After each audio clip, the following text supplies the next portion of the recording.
वन्दे श्रीपुरुषोत्तमं च परमं धामाक्षरं ज्ञानदं वन्दे प्रागजिभक्तमेव ब्रह्मस्वरूपं मुदा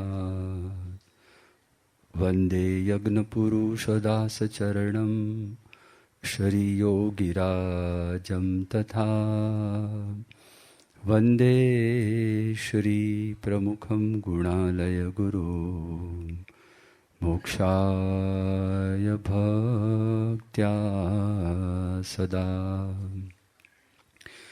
गुणातीतोऽक्षरं ब्रह्म भगवान् पुरुषोत्तमः जनो जानन्निदं सत्यं मुच्यते भवबन्धनात्। श्री स्वामिनारायण भगवाननी जय। अक्षर पुरुषोत्तम महाराजनी जय। गुणातीतानंद स्वामी महाराजनी जय। भगतजी महाराजनी जय। शास्त्री जी महाराजनी जय। योगी जी महाराजनी जय। प्रमुख स्वामी महाराजनी जय।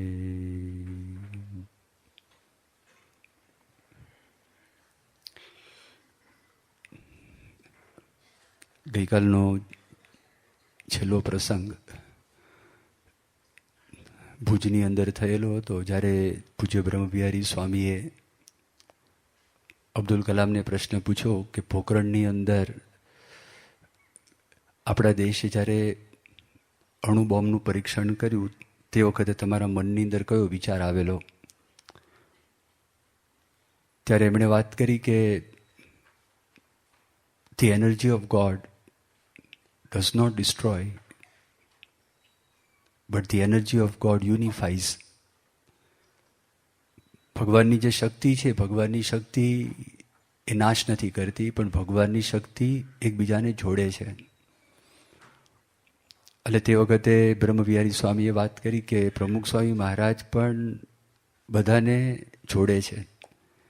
He is a great unifier. અને અમારે બધાની શક્તિ એકત્રિત કરી અને અહીંયા આગળ જે નુકસાન થયું છે, જે નાશ થયો છે, એમાંથી લોકોને પુનર્જીવન પ્રાપ્ત થાય, પુનર્વસન થાય, તો એવું કામ પરમ પૂજ્ય પ્રમુખ સ્વામી મહારાજ અમારા દ્વારા કરી રહ્યા છે, કરાવી રહ્યા છે.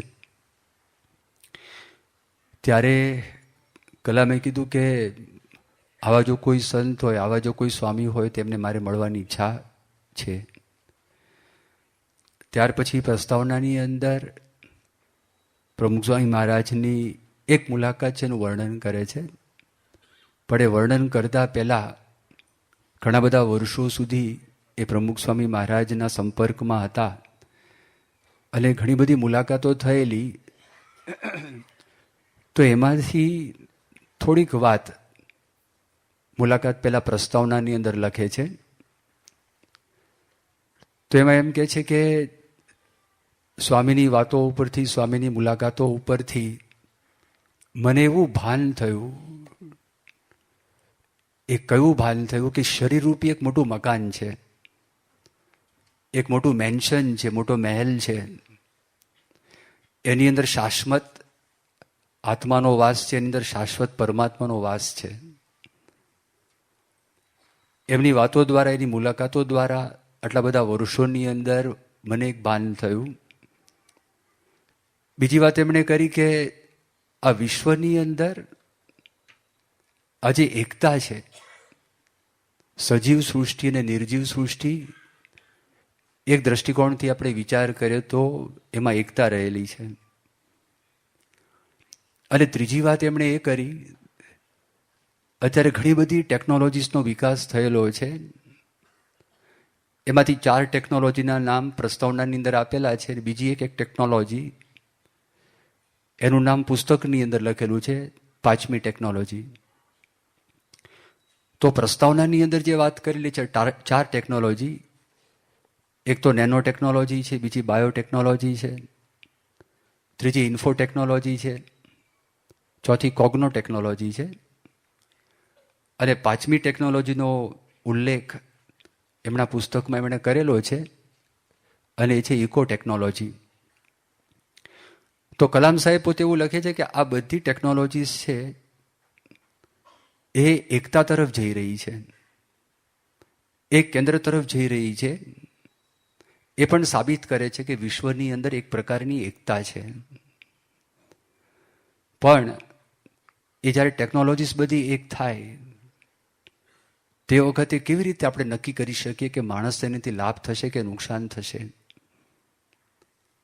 કેવી રીતે આપણે નક્કી કરી શકીએ કે ચૂંટેલા જ કેટલાક વ્યક્તિઓ એમાંથી લાભાન્વિત થાય? બળિયા માણસ હોય, સત્તાવાળા માણસ હોય, પૈસાદાર માણસ હોય એને જ લાભ મળે, પણ જે ઉપેક્ષિત માણસો છે તો એનેમાંથી લાભ થશે કે કેમ? ગરીબ માણસોને એનાથી લાભ થશે કે કેમ? આ બધા કેટલાક વિચારો સાથે હું 2014ની સાલમાં પ્રમુખ સ્વામી મહારાજને 11મી માર્ચના દિવસે મળવા માટે ગયો.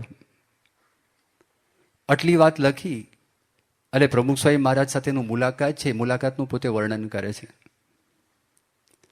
પણ આટલી વાત મેં તમને કરી તો એના પર થોડોક વિચાર કરવા જેવો છે. એમણે એવું કહ્યું કે પ્રમુખ સ્વામી મહારાજના પ્રસંગ થકી, એમની મુલાકાત થકી મને એવું ભાન થયું કે શરીરરૂપી મકાનની અંદર એક શાશ્વત આત્માનો, શાશ્વત પરમાત્માનો વાસ છે. હવે આ સત્સંગની અંદર કોઈ પણ વ્યક્તિ આવે તો એ વ્યક્તિને ખ્યાલ છે, આ સમજ એને આપવામાં આવે છે. બાળમંડળમાં આવે તો બાળમંડળની રીતે, યુવક મંડળમાં આવે તો યુવક મંડળની રીતે, એ સંયુક્ત મંડળની અંદર આવે તો સંયુક્ત મંડળમાં પણ એની રીતે આ બધી વાતો એને કહેવામાં આવે છે. આપણે જો વચનામૃતનો વિચાર કરીએ, ગુણાતીતાનંદ સ્વામીનો ઉપદેશો, ગુણાતીતાનંદ સ્વામીના, એનો જો આપણે વિચાર કરીએ તો દરેકની અંદર આ વાત છે એ બહુ પાયાની વાત છે, સત્સંગના પાયાની વાત છે. એ કલામ સાહેબના હાથની અંદર આવીને કલામ સાહેબ આ લખી. વચનામૃતની અંદર અલગ અલગ સંદર્ભો છે. એ સંદર્ભોના પરિપ્રેક્ષની અંદર શ્રીજી મહારાજે આ બધી વાતો લખેલી છે. દાખલા તરીકે ગરડા પ્રથમ પ્રકરણનું 20મું વચનામૃત. એ વચનામૃતમાં સ્વામિનારાયણ ભગવાન વાત કરે છે કે આ દેહને વિશે જીવ રહ્યો છે. એ બાહ્ય દ્રષ્ટિ કરીને બધાને જુએ છે, રૂપને જુએ, કુરૂપને જુએ, બાળ અવસ્થાને જુએ, યુવાવસ્થાને જુએ, વૃદ્ધાવસ્થાને જુએ, પણ જોનારો પોતે પોતાને જોતો નથી. એનો અર્થ એવો થયો કે આ શરીરની અંદર જીવ રહ્યો છે. એ વચનામૃતમાં વાત થઈ. એ જ વચનામૃતમાં મહારાજ આગળ વાત કરે છે, સત્સંગના પ્રતાપનો, ભગવાનના પ્રતાપનો વિચાર કરી જે ભગવાનનો ભક્તો અંતરદ્રષ્ટિ કરે છે તો એને પોતાનું સ્વરૂપ અતિશય ઉજ્જવળ, પ્રકાશમાન ભાસે છે. અને એ પ્રકાશની વિશે ભગવાનની મૂર્તિના દર્શન થાય છે. એનો અર્થ એવો થયો કે આત્માની અંદર પરમાત્મા રહેલા છે. તો પ્રથમના 20ના વચનામૃતમાં શ્રીજી મહારાજ અજ્ઞાની કોને કહેવાય, નીચ કોને કહેવાય, મૂરખ કોને કહેવાય, અજ્ઞાની કોને કહેવાય, એના રેફરન્સની અંદર આપણને એક વાત સમજાવે છે કે શરીરરૂપી જે મકાન છે એમાં જીવ છે, જીવની અંદર એ પ્રકાશમાન છે અને એમાં પરમાત્મા રહેલા છે. ગરડા પ્રથમ પ્રકરણનું 56મું વચનામૃત છે. સંદર્ભ બદલાઈ ગયો પણ વાત તો એની એ જ છે. ત્યાં શ્રીજી મહારાજ એવી વાત કરે છે કે ભગવાનના ભક્તે નિર્માની થવું, કોઈ પણ પ્રકારનું માન ન રાખવું. જો સત્સંગની અંદર આપણે આવીએ છીએ તો મહારાજ આપણને સમજાવે છે, ભગવાનને રાજી કરવા માટે આવીએ છીએ. તો એમાં મહારાજ વાત કરે છે ભગવાનને રાજી કર્યાનો ઉપાય તો એ છે કે ભગવાનના ભક્તએ કોઈ પણ પ્રકારનું માન ન રાખવું. અને હવે શબ્દો કેવા બોલે છે? એવા શબ્દોનો શ્રીજી મહારાજ ઉપયોગ કરે છે. અંતરદ્રષ્ટિવાળો ભગવાનનો ભક્ત એ પોતાના હૃદય સામું જોશે તો જ્યારે લગાર પણ માન આવતું હશે ત્યારે ભગવાનની મૂર્તિ જે હૃદયની અંદર છે એની નજર કરડી જણાતી હશે.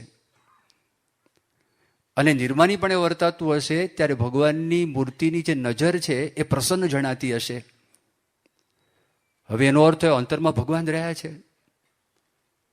એટલે પ્રથમના 56ના વચનામૃતમાં ખાલી સંદર્ભ બદલાયો, મહારાજ માનની વાત કરે છે, પણ ભગવાન અંતરમાં રહ્યા છે એટલું જ નહીં, પણ જે વ્યક્તિ અંતરદ્રષ્ટિ કરતો હોય એને ખબર પણ પડે, જ્યારે નિર્માનીપણે વર્તે અંતરમાં પ્રસન્નતાનો અનુભવ થાય.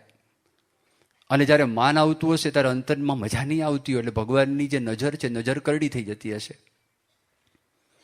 ગરડા પ્રથમ પ્રકરણનું 73મું વચનામૃત છે, એમાં પણ સંદર્ભ બદલાયો. શ્રીજી મહારાજ મૂળજી બ્રહ્મચારીના વખાણ કરે છે કે મૂળજી બ્રહ્મચારી છે ને એ પોતે નિર્દોષ છે, અને મૂળજી બ્રહ્મચારીમાં જેવા ઈશ્વરમાં ગુણ હોય એવા ગુણ મૂળજી બ્રહ્મચારીમાં વર્તે છે.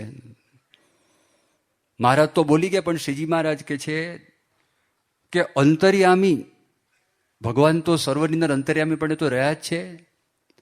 એવા જે ભગવાન એ બાઈ ભાઈ એ સૌને મનમાં એમ સમજાવે છે કે બ્રહ્મચારીમાં કોઈ વાતની ખોટ નથી.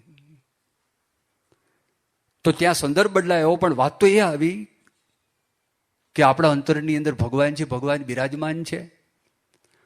અને જો આપણે અંતરદ્રષ્ટિ કરતા થઈએ તો આપણને ખબર પણ પડે કે આપણા અંતરમાં ભગવાન બેઠા છે, ભગવાન બિરાજમાન છે, એનો આપણને અહેસાસ પણ થાય. અને એ જે ભગવાન છે ભગવાનનું આપણે માર્ગદર્શન લેવાનો પ્રારંભ પણ કરી નાખીએ. સારંગપુર પ્રકરણનું 10મું વચનામૃત, એ વચનામૃતની અંદર એક જુદી વાત આવી. સ્વામિનારાયણ ભગવાન કુંડળ ગયા અને કુંડળમાં સ્વામિનારાયણ ભગવાન ધર્મી કોણ કહેવાય, અધર્મી કોણ કહેવાય, બધી વાતો કરી. એ વાતો કર્યા પછી સ્વામિનારાયણ ભગવાન પાછા આવે છે સારંગપુરની અંદર, અને જીવા ખાજાના દરબારમાં ઉપસ્થિત થઈને શ્રીજી મહારાજ પોતે કૃપા વાક્ય બોલે છે. મહારાજે વાત કરી કે બાહ્ય દ્રષ્ટિ કરીને આપણે જોઈએ તો ભગવાનના ધામ ગોલોક, વૈકુંઠ, શ્વેતદીપ, બ્રહ્મપુર એ બહુ દૂર છે, પણ આપણે અંતરદ્રષ્ટિ કરીને જો જોઈએ તો ભગવાનનું ધામ છે એ અણુ માત્ર પણ દૂર નથી. એ અંતરદ્રષ્ટિ કહી તો આ વાત કરે છે, શરીરમાં આત્મા છે ને એમાં પરમાત્મા છે, એ જો સમજાય તો ભગવાનનું ધામ અને ભગવાન એ આપણાથી દૂર ન જાય. એ વાત શ્રીજી મહારાજ એ વચનામૃતમાં સમજાવે છે. શાસ્ત્રીજી મહારાજ જ્યારે બહુ નાના હતા, સ્વામીની ઉંમર નાની હતી, અને પછી ત્યાં આગળ એક વડોદરાની અંદર જૂના મંદિરમાં એક સંત હતા, એ ધામમાં ગયા હતા, અને એના માટે પાલખી બનાવેલી હતી. અને પછી શાસ્ત્રીજી મહારાજ ત્યાં આગળ બેઠા હતા ઓટલા ઉપર, અને એક શાસ્ત્રી હતા શ્વેત વૈકુંઠ કરીને, તો એ શ્વેત વૈકુંઠ શાસ્ત્રીએ શાસ્ત્રીજી મહારાજને વાત કરી, તમારું શરીર આટલું બધું દુબળું છે અને તમે આ પાલખી બનાવી છે, તો પાલખીની અંદર તમે પણ સાથે બેસી જાઓ, જેને કરીને શ્રીજી મહારાજને ફરી વખત જ્યારે તમારો અંત વખત આવે ત્યારે મહારાજને તમને તેડવા આવવાનો દાખલો પડે નહીં, તમે ભેગા બેસી જાઓ, કારણ કે તમારું શરીર આવું થઈ ગયું છે. જ્યારે શાસ્ત્રીજી મહારાજે વાત કરી, આ દ્રષ્ટાંત આપ્યું, સારંગપુરનું 10મું વચનામૃત, શાસ્ત્રીજી મહારાજે કીધું કે અક્ષરધામમાં જવા આવવાનું છે જ નહીં. બાહ્ય દ્રષ્ટિની સમજણ મિથ્યા છે, અંતરદ્રષ્ટિની સમજણ સત્ય છે. આ વાત એમને કરી તો એમણે કીધું કે શ્રીજી મહારાજે વચનામૃતમાં વાત કરી છે, પહેલું ગરડા પ્રથમ પ્રકરણનું પહેલું વચનામૃત, તો એ વચનામૃતમાં તો મહારાજ વાત કરે છે જ્યારે અંત વખત આવે ત્યારે ભગવાન છે ગરુડ ઉપર બેસીને, રથ ઉપર બેસીને એ તેડવા માટે આવે છે, એવી વાતો કરી છે, તમે આ વાત કેમ કરો છો? ત્યારે શાસ્ત્રીજી મહારાજે આ વચનામૃત સારંગપુરનું 10મું બતાવ્યું. પહેલી વખત એમના હાથમાં વાત આવી, એને તો ઓહો, પેલી સમજણ કરતાં તો આ સમજણ અધિક છે, વિશેષ છે. પણ એ વચનામૃતમાં કે છે શું? વચનામૃતમાં મહારાજ એવી વાત કરે છે કે મારા ચૈતન્યની વિશે ભગવાન સદાય બિરાજમાન છે, અને દેહમાં જેમ જીવ રહ્યો છે એવી રીતે જીવની અંદર ભગવાન રહ્યા છે, અને જીવને સ્થૂળ સૂક્ષ્મ કારણ દેહથી જે રહિત માને અને એમાં ભગવાન સદાય બિરાજમાન છે એમ માને, એવા જે સાધુ છે એના થકી ભગવાનને, ભગવાનના ધામ એ અણુ માત્ર છેટા નથી. જો આ લાભ પ્રાપ્ત થાય, આ વાત એક થાય. કલામ સાહેબે બધું વચનામૃત તો વાંચ્યું નથી, વચનામૃત ભેટમાં મળ્યું હશે ને તેનો ઉલ્લેખ થયા વગર એ નહીં. વચનામૃતમાં ઠેર ઠેર આ બધી વાતો એ શ્રીજી મહારાજે લખેલી છે. સારંગપુરનું 10મું વચનામૃત. મધ્ય પ્રકરણનું 62મું વચનામૃત. એ વચનામૃતમાં શ્રીજી મહારાજ આપણને પરોક્ષની ભક્તિથી વાળી, પાછી વૃત્તિ વાળી અને પ્રગટની ભક્તિ થાય એ વાત મહારાજ એક બીજી રીતે સમજાવે છે. શ્રીજી મહારાજે એવી વાત કરી, એમાં આત્મનિષ્ઠાની જે વાત છે, એ અંગની દ્રઢતાની જે વાત છે, ત્યારે શ્રીજી મહારાજ પોતે એવું સમજાવે છે કે આ જીવની જે વૃત્તિ એ કાશી જેટલી હોય, જે પરોક્ષની ભક્તિ છે, તો એ કાશી જેટલી હોય ત્યાંથી પાછી વળી અને વડતાલ સુધી આવે છે, અને વડતાલથી પછી ગરડા સુધીમાં આવે છે, અને ગરડાથી પોતાના દેહ સુધી આવે છે, અને દેહથી પછી ઇન્દ્રિયોના ગોલોક સુધી આવે છે પાછી વળીને, અને ત્યાંથી અંતઃકરણ સન્મુખ થઈ જાય છે, અને ત્યાંથી એ વૃત્તિ છે જે આત્મા રહ્યો છે એની સાથે એ એક થઈ જાય છે. ત્યારે વાસના લિંગ દેહનો નાશ થાય છે, અને ત્યાર પછી એમાં ભગવાન છે એના દર્શન થાય છે. તો જો શરીરની અંદર આત્મા પરમાત્માની વાત મહારાજ એક આપણને અંતદ્રષ્ટિ કેવી રીતે કરવી અને જ્ઞાન કોને સમજવું એ વાત મહારાજ કરે છે. આવી જ વાત મહારાજ મધ્યનું 3જું વચનામૃત સિદ્ધાંતની વાત કરે છે, છેલ્લો ફકરો છે, એમાં પણ મહારાજ આ જ વાત કરે છે. આજે એકાદશી છે, તો એકાદશીનું આખું વચનામૃત છે, મધ્યનું 8મું વચનામૃત, એમાં યોગ યજ્ઞ એની વાત જ્યારે મહારાજ સમજાવે છે, ત્યારે યોગ યજ્ઞની વાત સમજાવતા જ મહારાજ આ વાત કરે છે કે 10 ઇન્દ્રિયો અને 11મું જે મન છે એ જ્યાં જ્યાં જાય છે એમાંથી એને પાછું વાળી લેવું, અને પાછું વાળી અને બ્રહ્મ અગ્નિને વિશે આ ઇન્દ્રિયોનું અંતઃકરણ છે હોમવા. એમ હોમતા હોમતા મહારાજ કહે છે પોતાનું સ્વરૂપ જે બ્રહ્મ એને વિશે પરબ્રહ્મ પરમાત્મા પ્રગટ થઈ આવે છે. ત્યારે યોગ યજ્ઞનું ફળ પ્રાપ્ત થયું એ રીતે આપણે જાણવું. એવા ઘણા બધા વચનામૃત છે. એ વચનામૃતોની અંદર એ શ્રીજી મહારાજ આ વાત કરે છે જે અબ્દુલ કલામે લખ્યું કે પ્રમુખ સ્વામી મહારાજ સાથેની મુલાકાતો અને એમની સાથેની વાતોમાંથી મને જે ભાન થયું છે, પહેલી વાત તો મને આ સમજાઈ. બીજી વાત એણે કરી કે વિશ્વની અંદર એકતા છે. હવે આપણે સ્થૂળ દ્રષ્ટિએ વિચાર કરીએ તો આપણને એકતા ક્યાં લાગે છે? અહીં બધા બેઠા છે, 2 માણસના ચહેરા સરખા ખરા? આ તો મેં તમને આટલી વાત કરી, પણ 7 અબજની વસ્તીમાં તમે 2 વ્યક્તિ લાવી બતાવો જેના મોઢાના ચહેરા સરખા હોય. જોડિયા ભાઈઓ હોય ને જોડિયા ભાઈ બહેનો હોય ને, ભાઈ બહેન તો સમજાય ચલો અલગ છે, પણ ભાઈ હોય થોડોક વખત તમે એની સાથે રહો તો તમને ખબર પડી જશે કે આ કંઈક આ ભોગો છે ને આ મૂળો છે. જે આ વાત મારા વચનામૃતની અંદર મહારાજે કરેલી છે, તમે જો સાથે રહેતા હોય તો ખબર પડી જાય કે આ ભોગો છે ને આ મૂળો છે, આ અલગ છે. બેની આંખ, 2 વ્યક્તિની આંખો સરખી નથી, એની રેખાઓ અલગ છે.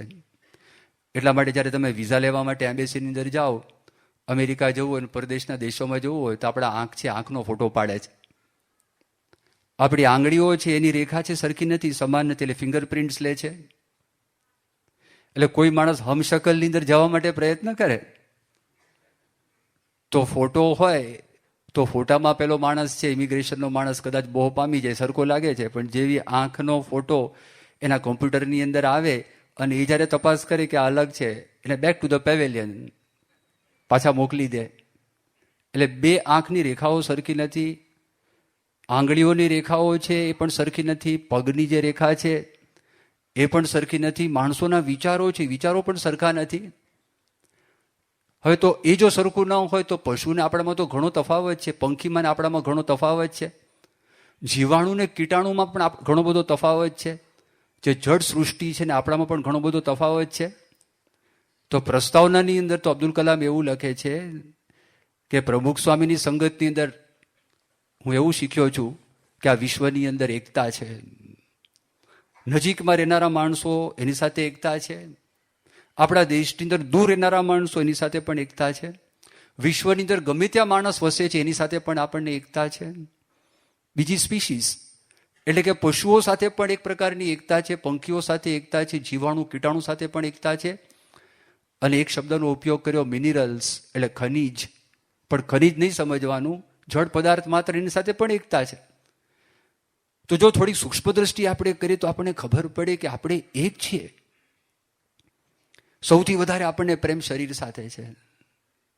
જો ઘરનું વાતાવરણ હુંફાળવું હોય તો બીજા નંબરનો પ્રેમ ઘરના સભ્યો સાથે આપણને છે. જો પડોશ સારો હોય તો પડોશની અંદર, સોસાયટીની અંદર આપણને થોડોક હેત પ્રેમ થાય. અને જો સમાજમાં આગેવાન હો, વડા હો, તો સમાજના માણસો છે એની સાથે પણ પ્રેમ થાય.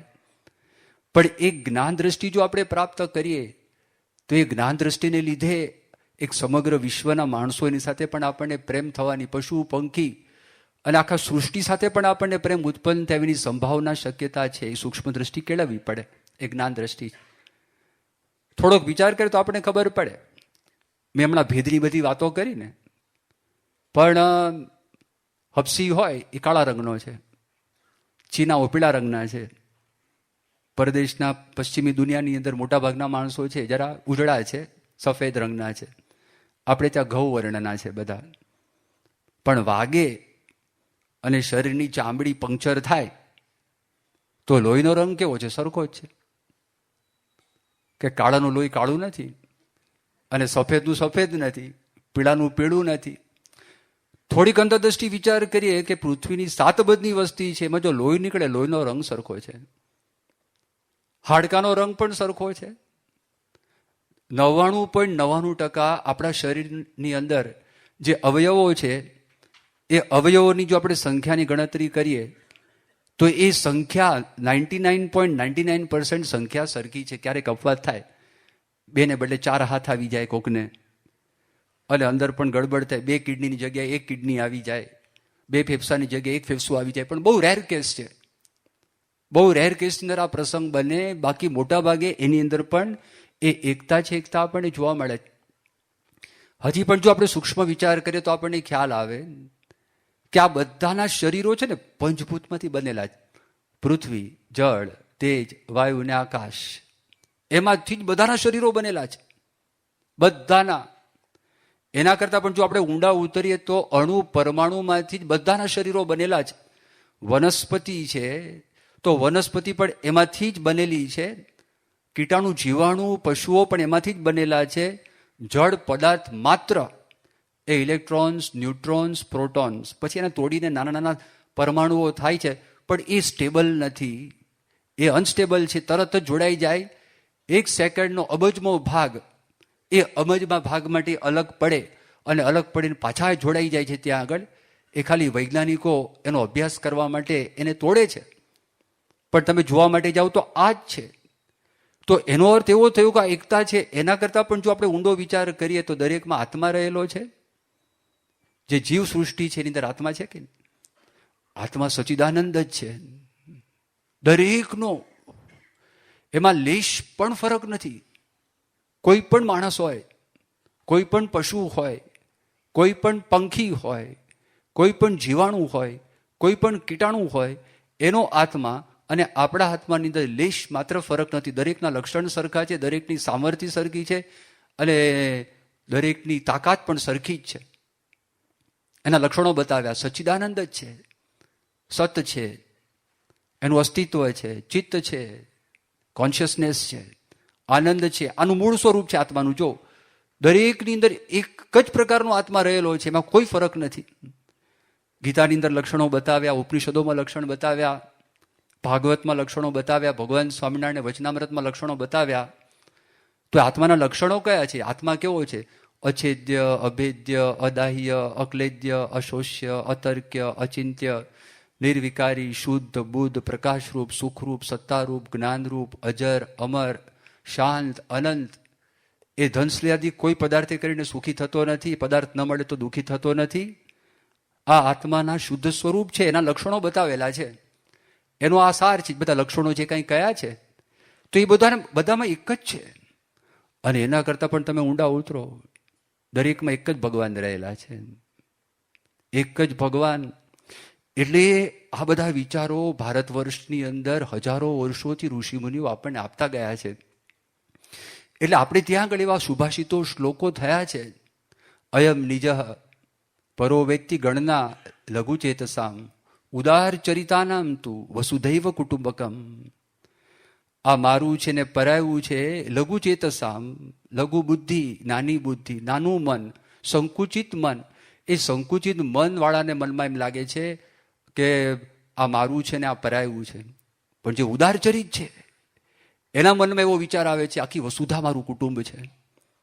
તો આ બધી વાતો આપણે ત્યાં આગળ પ્રવર્તેલી છે, અદ્ભુત વાતો એ આપણને આપેલી છે. આ વિચાર જો માણસ કરે તો એને કોઈના પ્રત્યે દ્વેષ થતો નથી, કોઈના પ્રત્યે રાગ થતો નથી. એકતા હોય તો સંવાદ સ્થપાય. અરે આ જો વિચાર હોય તો સંવાદ સ્થપાય, એકતા સ્થપાય, સંગઠન પણ અંદર આવે. બીજાને પીડા થવાનો કોઈ પ્રશ્ન આવતો જ નથી. તમે બીજાને પીડા કેવી રીતે આપી શકો? એના માટે બધા જુદા વાક્યો ઉત્પન્ન થયા. એના મૂળમાં આ વાત છે કે આત્મની પ્રતિકૂલાની, આત્મા માટે જે પ્રતિકૂળ છે, પોતા માટે પ્રતિકૂળ છે, પરેશાન ન સમાચરે, તો બીજા માટે એવું આચરણ ના કરવું જોઈએ. એ સીધી જ વાત અંદરથી આવે છે, ડાયરેક્ટ વાત અંદર આવે છે. એવી એક અદ્ભુત વાત એ પકડી પ્રમુખ સ્વામી મહારાજના જીવનમાંથી, જે રીતે સ્વામી જીવી રહ્યા હતા અને જીવી રહ્યા છે, એ બધું જોયું, તપાસ કરી. એના મનમાં એમ વિચાર આવ્યો કે આવા જો સાધુ હોય, આવા જો સંત હોય, તેમનું જે જીવન છે, જીવન મારે એ જોવું જોઈએ અને જીવન ઉપર મારે પુસ્તક લખવું જોઈએ. આવો વિચાર એમના મનમાં ઉત્પન્ન થયો. આગળ વિજ્ઞાનની વાત કરી. જો વૈજ્ઞાનિક છે તો વિજ્ઞાનથી આ પ્રમાણિત થાય છે. એક તો મેં વાત કરી ઇલેક્ટ્રોન, ન્યુટ્રોન, પ્રોટોનની વાતો કરી, પણ ટેકનોલોજીની વાત કરી. હવે તમારામાંથી કેટલાકના મનમાં પ્રશ્ન થાય, ટેકનોલોજી એટલે શું? એક જણે વાત કરતા હતા, નિરૂપણ કરતા હતા. તેણે વાત કરી કે મઘવા. બોલો કે ભાઈ મઘવા એટલે શું? તો પેલો કે બિડોવજા. મઘવાનો અર્થ શું? તો કે બિડોવજા. એટલે તારે મઘવાય ખબર પડતી નથી ને બિડોવજાય ખબર પડતી નથી. પછી બોલને, સરળ બોલને. તો કે ઇન્દ્ર. તો બોલને ભાઈ ઇન્દ્ર. ઇન્દ્રનું બીજું નામ છે મઘવા, ત્રીજું નામ છે બિડોવજા. એમ ટેકનોલોજી એનો અર્થઘટન ગુજરાતીની અંદર છે કરેલું છે તંત્ર જ્ઞાન. તો તંત્ર જ્ઞાન શું? એ પણ માણસના મનમાં પ્રશ્ન થાય. પણ બહુ સરળ અર્થ એવો છે, વિજ્ઞાનનો વ્યવહારમાં ઉપયોગ થાય જેના દ્વારા એને ટેકનોલોજી કહેવાય. સુરણ છે શાક, આપણે સુરણને કાપવું છે તો વિજ્ઞાન દ્વારા ચપ્પુ છે એનો આવિષ્કાર થયો, એનું નામ ટેકનોલોજી. માણસને ફાસ્ટ સંદેશો મોકલવો છે, મોબાઈલ થઈ ગયો, મોબાઈલ ફોન, એના દ્વારા સંદેશો મોકલી શકે, એનું નામ ટેકનોલોજી. ટેકનોલોજી સેંકડો પ્રકારની છે, એમાંથી 4-5 ટેકનોલોજીની વાત કરેલી છે.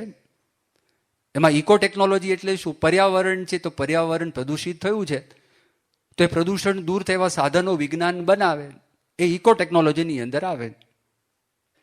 અથવા ભવિષ્યની અંદર ઓછામાં ઓછું પ્રદૂષણ થાય એના માટે આપણે કેવું કરવું જોઈએ એ જે વિચાર કરે, ઇકો ટેકનોલોજી. ઇન્ફો ટેકનોલોજી બધાને ખબર છે, જે મોટા હશે કદાચ એને નહીં ખબર હોય, પણ કમ્પ્યુટર, ટેલિવિઝન, એ બધી ઇલેક્ટ્રોનિક્સ આઇટમ છે એ ઇન્ફો ટેકનોલોજીની અંદર આવે. તો જો વિજ્ઞાને એવા સાધન બનાવ્યા તો એ સાધને કરીને માણસ થોડાક સમયની અંદર બહુ ઝાઝા કામ, બહુ મોટા કામ કરી શકે.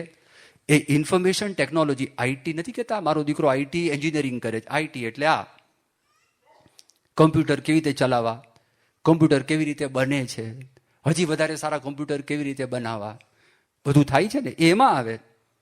પેલા મોટા કમ્પ્યુટર ડગોલા જેવા હતા, 386, 486, પછી પેન્ટિયમ આવ્યા, પછી નાના થતા ગયા. તો અત્યારે તમે કોમ્પ્યુટર જુઓ, એક સરસ મજાની પ્લાઝમા સ્ક્રીન સામે, પણ સીપીયુ મોટું પડ્યું હોય, એ મોટું અવડું લાંબુ, આટલું ઊંચું, આટલું પહોળું તો પડ્યું જ હોય. લેપટોપ બનાવ્યા, લેપટોપમાંથી નીકળી ગયું. હવે ધીરે ધીરે મોબાઈલમાં બધું આવશે. આટલામાં સુપર કોમ્પ્યુટર મોબાઈલમાં નાખશે, એપલ કંપની, માઇક્રોસોફ્ટ, એ બધા અંદર નાખશે અને આવશે હાથની અંદર. એ બધું ઇન્ફોર્મેશન ટેકનોલોજીની અંદર આવ્યા, ટેકનોલોજી કહેવાય. પછી આવે છે, આગળ તમને વાત કરી કે nano technology, biotechnology, info technology, cogno technology. Cogno technology એટલે મગજનો અભ્યાસ કરે અને મગજની અંદર અલગ અલગ બધા કેન્દ્રો ક્યાં આગળ છે એનો ઊંડાણથી અભ્યાસ કરે. પણ વિજ્ઞાનથી એ મગજ છે, આપણને જે શક્તિ આપી છે, જે અત્યાર સુધીમાં ડૉક્ટર સ્વામી ઘણી બધી વખત વાત કરી છે, તમે પણ વાત સાંભળી હશે કે મગજની અંદર અનંત શક્તિ છે. પણ એ અનંત શક્તિ છે, ક્ષમતા છે, પણ બહાર કેવી રીતે નીકળે? તો વિજ્ઞાન છે એ બહાર કાઢવા માટે પ્રયત્ન કરે. માણસ ભણતો તો ફાસ્ટ કેવી રીતે ભણાય?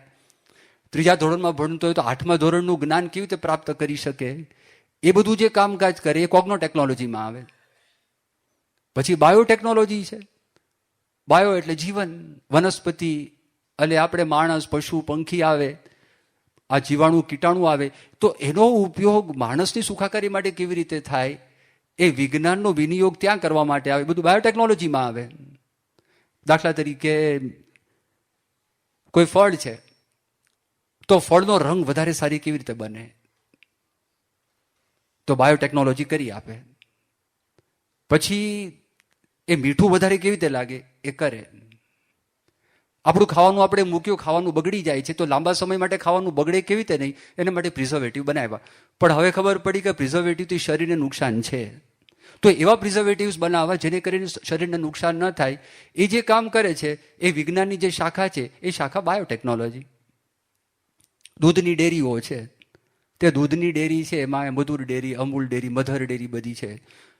તો કેટલીક વખત એવો પ્રસંગ બને, ધારો કે દૂધની આપણે ત્યાં અછત છે નહીં, પણ કોઈ પ્રસંગ એવો બની ગયો, દૂધ વધે, એ દૂધમાંથી દૂધનો જ પાવડર બનાવે છે, અને આ પાવડરનું પણ વેચાણ થાય છે, અને એ લોકો પણ પાવડર દૂધની અંદર જરૂર પડે ત્યારે મિક્સ કરે છે, પણ કંઈ શિંગોડાનો લોટ નથી મિક્સ કરતા.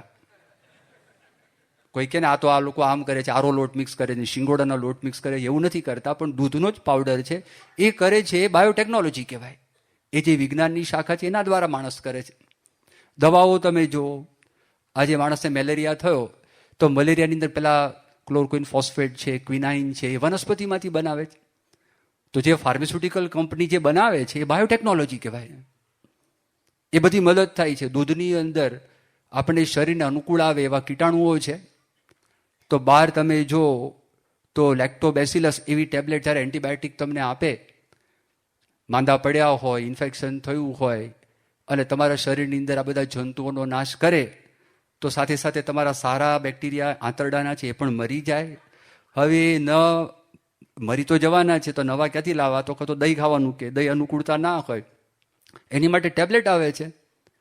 એ તમે ટેબ્લેટ લો, લેક્ટોબેસિલસ, એકની અંદર 1 મિલિયન બેક્ટેરિયા, 10 મિલિયન બેક્ટેરિયા રહેલા હોય, એ થાય છે બાયોટેકનોલોજી. એટલે છેલ્લી ટેકનોલોજી આવે છે નેનો ટેકનોલોજી. ઉત્તર ગુજરાતમાં કે આ નેનો છે, નેનો.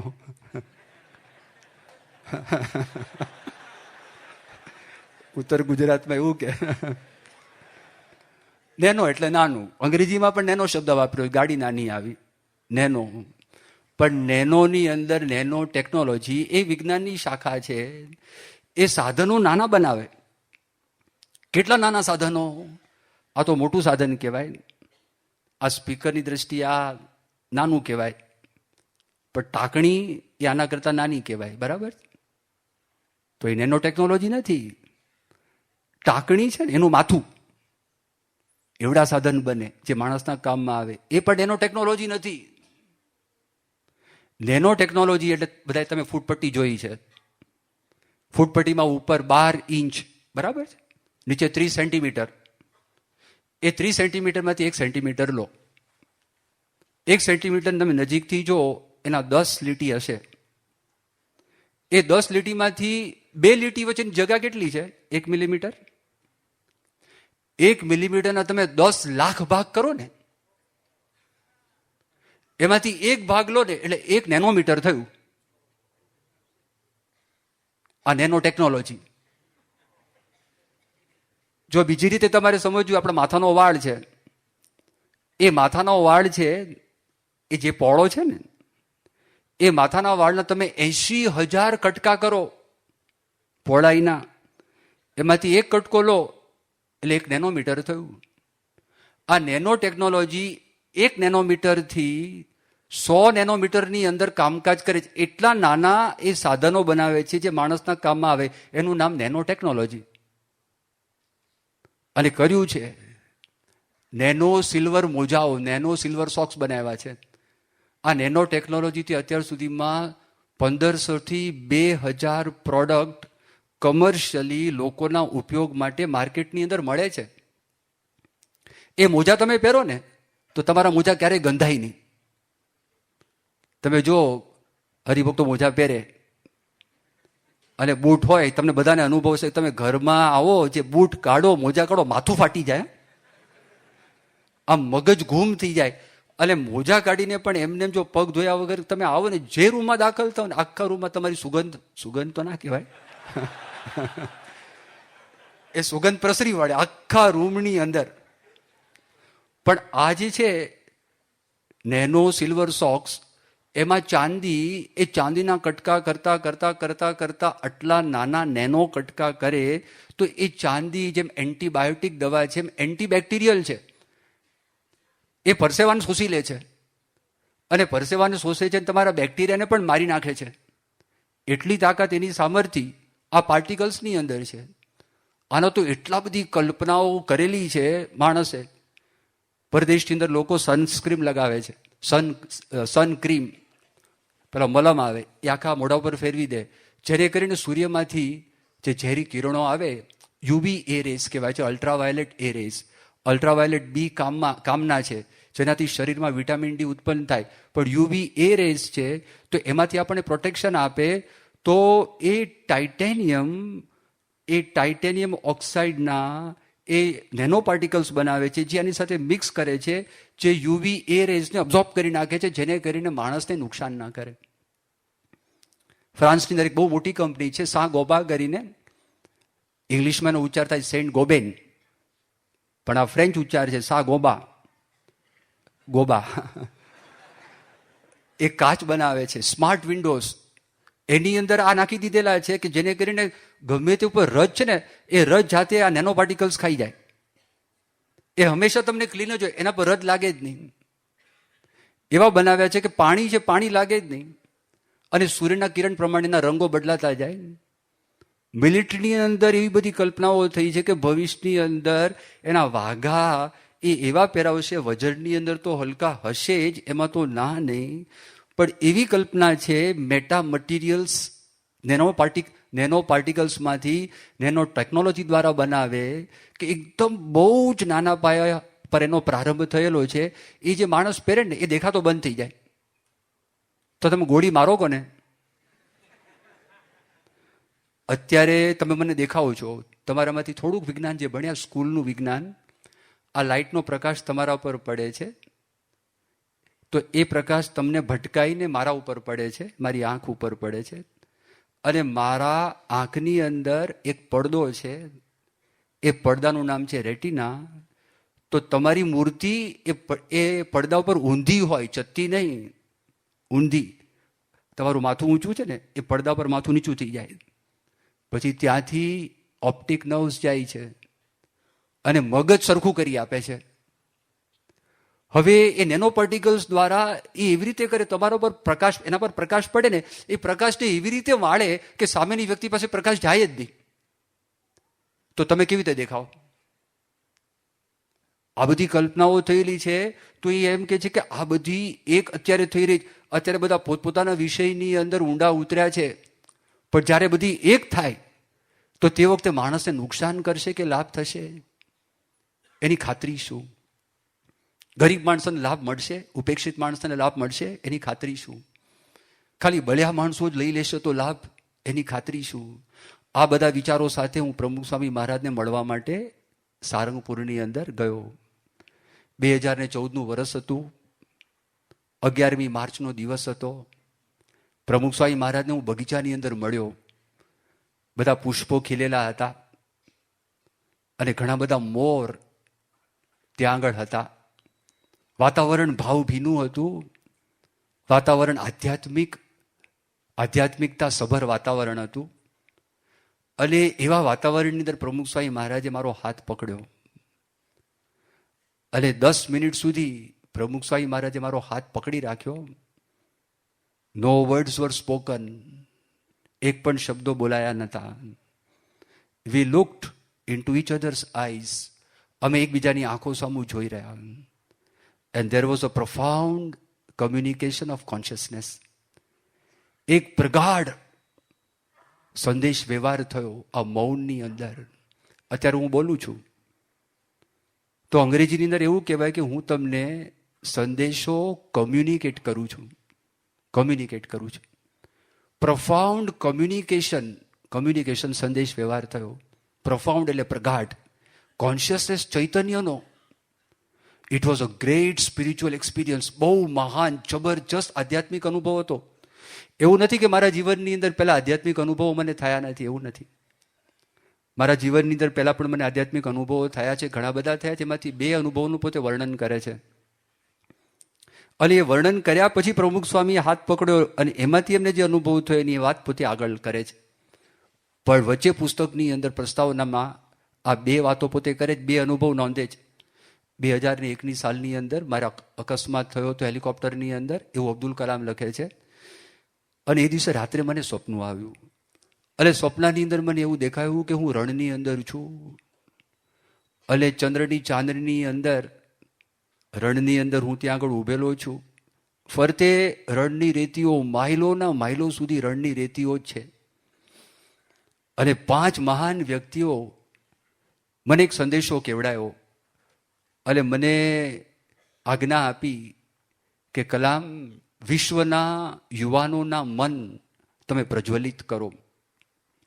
એ 5 મહાન વ્યક્તિ કોણ હતા? સમ્રાટ Ashok, Mahatma Gandhi, Albert Einstein, Abraham Lincoln અને ઉમર ખલીફ. આ પેલો જો આધ્યાત્મિક અનુભવનું વર્ણન કરે છે. આ સામાન્ય માણસો નહોતા. કલામના સ્વપ્નમાં આવું આવે, માણસોના સ્વપ્નમાં કેવું આવે? જો તમે જીવન છે માણસ જેવું જીવન, શ્રીજી મહારાજે વતનામૃતમાં વાત કરી છે, મધ્યનું 21મું વતનામૃત. સ્વપ્ન સૃષ્ટિના રચયિતા ભગવાન છે, ભગવાન કરતા છે. પણ જેવા કર્મ કર્યા હોય ને એવા સ્વપ્ન માણસના મનમાં આવે છે. એ માણસે સત્સંગ તો હતો નહીં, અભ્યાસનો જીવ હતો. અભ્યાસના કામની અંદર તમન્ના લાગી અને એ વ્યક્તિ કીધું 50 વર્ષની વાત કરી કે 50 વર્ષથી મેં એવી ટેવ પાડી છે કે રાત્રે સૂતી વખતે હું સારા પુસ્તકો વાંચું, દિવસ દરમિયાન તો વિજ્ઞાનનું કામ કરતા હોય. તો મહાન પુરુષોના સંપર્કની અંદર હંમેશા એ વ્યક્તિ પુસ્તકો દ્વારા રહેતા હતા. તો સ્વપ્નાની અંદર પણ મહાન વ્યક્તિઓ જ દેખાયા. સમ્રાટ અશોક સામાન્ય નહોતા. મૌર્ય વંશની અંદર સૌથી વધારે શક્તિમાન જો કોઈ રાજા હોય એ તો સમ્રાટ અશોક હતા. અને અશોક આખા હિન્દુસ્તાન ઉપર પોતે રાજ કરતા હતા.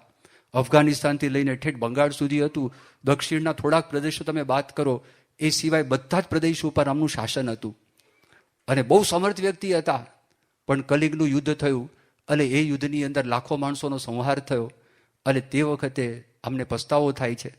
અને એ પસ્તાવો થાય છે પાછી વૃત્તિ વાળે છે. પાછી વૃત્તિ વાળીને બુદ્ધ ધર્મનો આશરો કર્યો. અને આશરો કર્યા પછી આજે તમે જુઓ તો આપણા દેશની અંદર એના શિલાલેખો અને એના સ્તંભો જેના પર એમણે બધા શબ્દો અંકિત કરેલા છે મોજૂદ છે. આપણા ગુજરાતની અંદર ગિરનારમાં છે, એનો શિલાલેખ ત્યાં આગળ પડેલો છે. તો અબ્દુલ કલામને મહાન શા માટે લાગ્યા? પાછા વળ્યા એના માટે. એ અબ્દુલ કલામને મહાન શા માટે લાગ્યા? કારણ કે આ રાજા હતો, રાજાની અંદર એને સંતોષ થયો નહીં. રાજાશાહીમાં એને ચઢાઈની અંદર પણ સંતોષ થયો નહીં, આક્રમણમાં પણ સંતોષ થયો નહીં. પણ એ માણસે સંતોષ ક્યારે થયો? પાછી વૃત્તિ વાળી. એના જીવની અંદર દયા આવી, એના જીવમાં કરુણા આવી. અને આ બધા શિલાલેખોની અંદર એ પોતે વર્ણન કરે છે, દયાની વાત કરે છે, કરુણાની વાત કરે છે. રાજાએ પ્રજાનું પોતાના પુત્રની જેમ પાલન કરવું જોઈએ. આવી બધી 33 એના એડિક્ટ્સ છે, લખેલા છે. એટલા માટે એમના સ્વપ્નની અંદર આવ્યા હશે, એના મતે એટલા માટે મહાન હશે અને એના માટે સમ્રાટ અશોકનું જીવન એમણે વાંચ્યું હશે. બીજા મહાન વ્યક્તિ એમના સ્વપ્નની અંદર આવ્યા એ મહાત્મા ગાંધી આવ્યા. તો ગાંધીજીની ગઈકાલે મેં તમને થોડીક વાત કરી.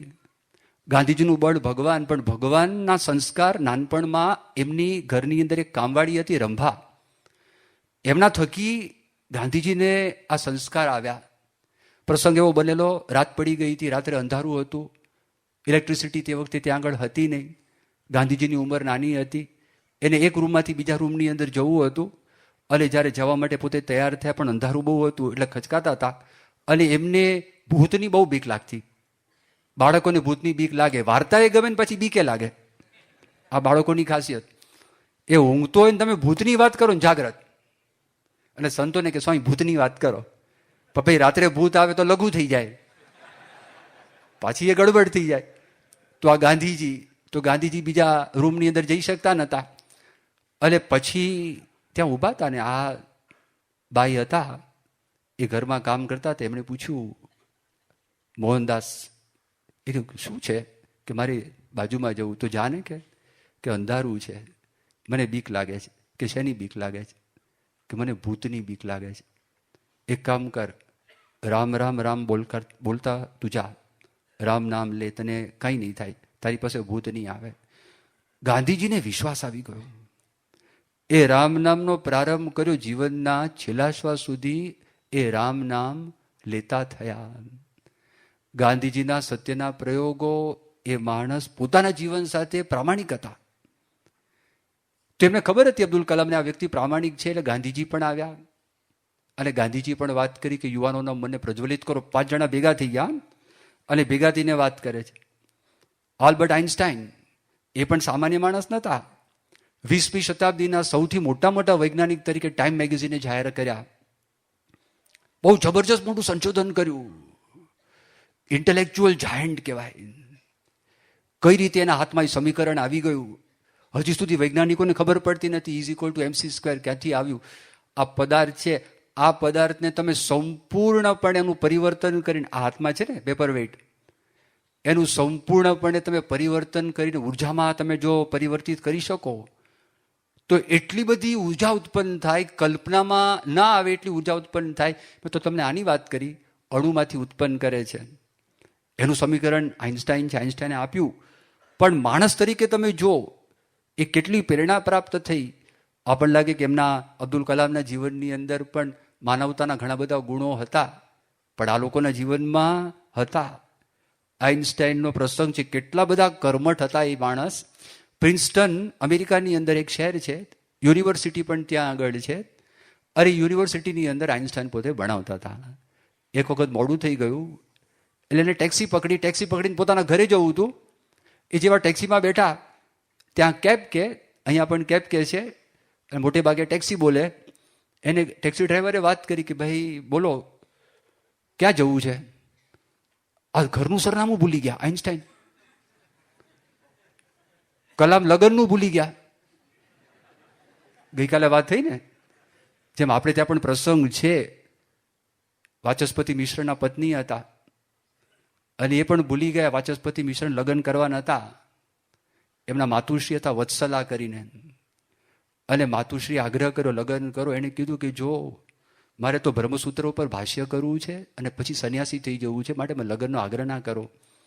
પિતા હતા નહીં, માતાનો બહુ આગ્રહ થયો અને માતાનો અતિશય આગ્રહ થયો એટલે ત્યાં આગળ લગ્ન કર્યા. પણ એના સસરાને પહેલેથી કહી દીધું, જો ગૃહસ્થ તરીકે હું તમારા દીકરીને સંતોષ નહીં આપી શકું અને ગૃહસ્થાશ્રમની ફરજો હું અદા નહીં કરી શકું. તો પણ તમારી ઈચ્છા હોય તો મને વાંધો નથી, પણ મારે આ કામ કરવું છે કે બ્રહ્મસૂત્ર ઉપર ભાષ્ય બનાવવું છે. અને વાચસ્પતિ મિશ્રએ શરૂ કર્યું કામકાજ કરવાનું. પેલી રોજ સેવા કરે, કપડાં ધોવાઈ જાય, ખાવાનું આવી જાય, કોડિયાની અંદર તેલ છે ભરાઈ જાય, અને આને ખબર જ નહીં, ચાલુ. એક મત એવો છે કે 7 વર્ષ સુધી ચાલ્યું, બીજો મત છે 15 વર્ષ સુધી, અને એક 36 વર્ષથી પણ વાત કરે છે, જે હોય તે. પણ જ્યારે જે સમયગાળો પતી ગયો અને સમયગાળા પછી એક વખત આનું જે ભાષ્ય છે એ લગભગ પૂરું જ થઈ ગયું હતું, અને એક વખત આમ સેજ નજર ઊંચી ગઈ, એક સ્ત્રીને જોઈ. એને કીધું, દેવી તમે કોણ છો? એને કીધું, ભાઈ સાહેબ હું તમારી પત્ની છું. તો કે કેટલા વર્ષથી? ચલો 15 વર્ષથી. 15 વર્ષથી? ઓહો! અને આ બધી સેવા જ કરે છે. એણે કીધું, હું તને અમર કરી દઈશ, ચા. અને એની જે ટીકા હતી, ટીકાનું નામ લખ્યું ભામતી, પત્નીનું નામ ભામતી. એટલે આપણે ત્યાં પણ આવો પ્રસંગ ઇતિહાસની અંદર બનેલો છે, ભૂતકાળની અંદર. અને પછી પોતે નીકળી ગયા, સંન્યાસી થઈ ગયા.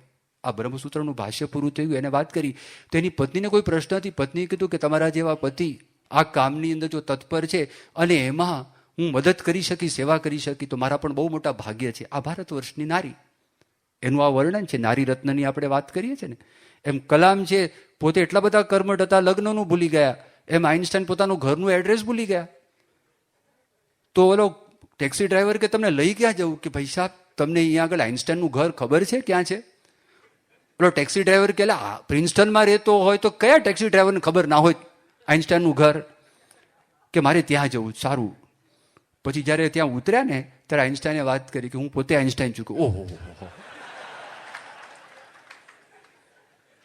કે તારા પૈસા જોઈતા નથી. ટ્રેનમાં આવો પ્રસંગ બની ગયો. તો ટ્રેનની અંદર ટ્રાવેલિંગ કરતા હતા, ટ્રેનમાં આવો પ્રસંગ બન્યો, ટ્રેનમાં જ ગયા, ટિકિટ ચેકર આવ્યો, ખબર નહીં, આ તો તમે જો આઇન્સ્ટાઈનનો ફેસ કોઈ દિવસ વાળ વળ્યા નથી. ભાઈ તમે વળજો, હા.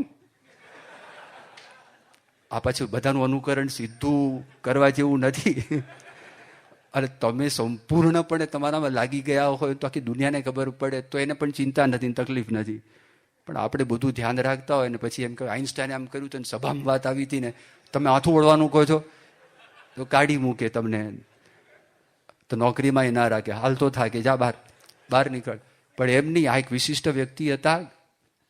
તો ત્યાં આગળ એમનું જીવન પોતાનું કાર્યમાં જ એનું જીવન હતું. તો ટિકિટ ચેકર આવ્યા, ઓળખી ગયા તો આઇન્સ્ટાઈન છે.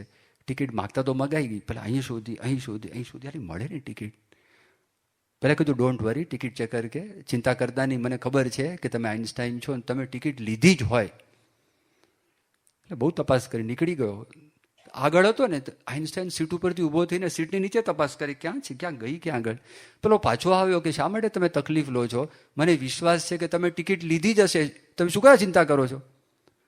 આઇન્સ્ટાઈન કે ચિંતા એટલા માટે કરું, ટિકિટમાં લખ્યું છે મારે ક્યાં જવાનું છે.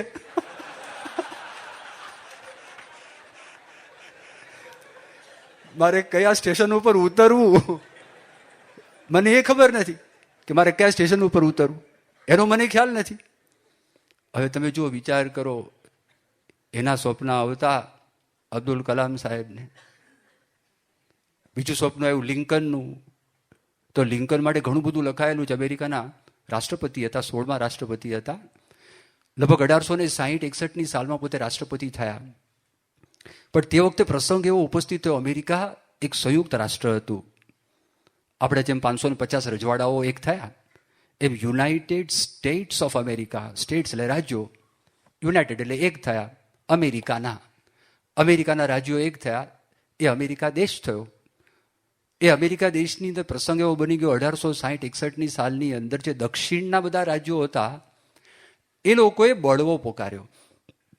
ત્યાં આગળ રૂનું ઉત્પાદન બહુ મોટા પ્રમાણમાં થતું. આફ્રિકાથી બધા હબસીઓ આવેલા ગુલામ તરીકે કામ કરવા માટે. તો એની ગુલામી જોઈને લિંકનને ગમેલું નહીં કે આ માનવતા નથી. જેમ પશુ પાસે કામ કરાવો તે માણસ પાસે કામ કરાવો, પશુને ચાબુક મારો માણસને ચાબુક મારો, પશુને બટકો ટુકડો તમે નાખો તો માણસને પણ તમે નાખો, આ યોગ્ય નથી, ઠીક નથી. આવી વાત એમના મનની અંદર હતી. અને પેલા લોકોના મનમાં એમ થયું કે આ લોકો આ રાષ્ટ્રપતિ થયા છે, એક નવો કાયદો એવો બહાર કાઢશે કે જેને કરીને ગુલામી નાબૂદ થાય, ધીરે ધીરે કરતા એક સાથે નાબૂદ ન થાય એવા બધા કાયદા શરૂ કરશે. માટે 7 રાજ્યો એ અલગ પડ્યા ને બળવો પુકાર્યો. એની સાથે બીજા 4 રાજ્યો પણ જોડાયા અને કેટલાક બીજા 13 રાજ્યો જોડાયા. એ લોકો કોન્ફિડરસી કહેવાય. અને આ યુનિયન એટલે સંઘ, એ બાકીના બધા રાજ્યો એની અંદર હતા. એ બંને વચ્ચે બહુ મોટી લડાઈ થઈ. તો એક સર્વેક્ષણ પ્રમાણે લગભગ 7,50,000 માણસો તે વખતે બંને પક્ષના તેને મરી ગયેલા હતા. અને એમાં લિંકન એ તો કમાન્ડર ઇન ચીફ કહેવાય, સુપ્રીમ કમાન્ડર, પોતે રાષ્ટ્રપતિ હતા. અને એને પોતાના બધા જે જનરલ હતા, સેનાપતિઓ, એના માટે એ બહુ ભાવ રાખતા, પ્રેમ રાખતા, કારણ કે એની જે સિપાહીઓ લડતા હતા. હવે એક વખત એવું બન્યું, એક જ્યોર્જ મેકલેલન કરીને એક સેનાપતિ હતા, એને મળવા માટે લિંકન ગયા. તે વખતે એના ઘરમાં હાજર નહોતા. લિંકન એની સાથે બીજો એક માણસ સેક્રેટરી જેવો, એ બંનેના ઘરની અંદર ગયા. પેલો હાજર નહીં. તો ત્યાં આગળ એ લોકોએ રાહ જોઈ કલાક. પેલો આવ્યો, એણે જોયું લિંકન બેઠા, એ રાષ્ટ્રપતિ લિંકન એના ઘરમાં આવીને બેઠા છે. અને પેલો બીજો માણસ છે એની સામે એક દ્રષ્ટિ કરી અને જનરલ પોતાના ઘરમાં ચડી ગયો, સીડી ચડીને ઉપર ચડી ગયો. અડધો કલાક રાહ જોઈ કે કંઈ કપડાં બદલાવીને પાછા આવશે. તે અડધો કલાક રાહ જોયા પછી પેલા ત્યાં આગળ એક મેડ હતી, હાઉસ મેડ એટલે કામવાળી બાઈ. લિંકને કીધું જરા પૂછ્યા આવો ને, અમારે મળવું છે સેનાપતિને.